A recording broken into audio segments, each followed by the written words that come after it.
Good evening, I'm Valerie Pritchett-Alicious. Off with Election Day less than 2 weeks away, candidates are making their final attempt vying for undecided voters. But those last-minute efforts can be a source of stress for anyone casting a ballot. Sarah Wilson joins us now with some anxiety-easing tips. Sarah.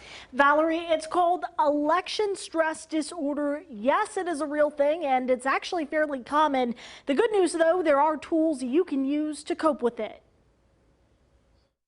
It's something that's coming up more and more commonly than probably any other time I can ever recall. Dr. Rafat Omar is a clinical psychologist at UPMC. This past year, he says he's seen a surge in patients concerned about the state of the country. Financial stuff, economy is a huge one, and a lot of social issues. All of those topics and more taking center stage this November and causing stress for voters. At least I would say 60% of my caseload has talked at least at some point or another about social issues and the election. The American Psychological Association publishing similar statistics showing what Americans are most concerned about, among them their rights. A good amount of my Gen Z and millennial clients are worrying about this. So, how do you cope? First, experts say you need to know that your feelings and your fears are valid.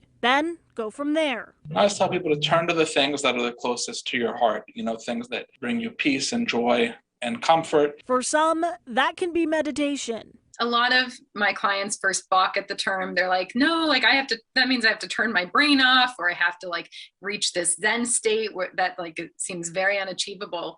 And that's really not the case. Mindfulness practice just helps us focus on one thing at a time and stay in the present moment. Studies show that just 5 minutes of meditation can change the way your brain works, helping you deal with anxiety. If that fails, try unplugging. Allow yourself time to step back and say, you know what, there is nothing else that I can do, and kind of sitting there thinking about it over and over, or, becoming really upset about it does nothing but make you feel worse.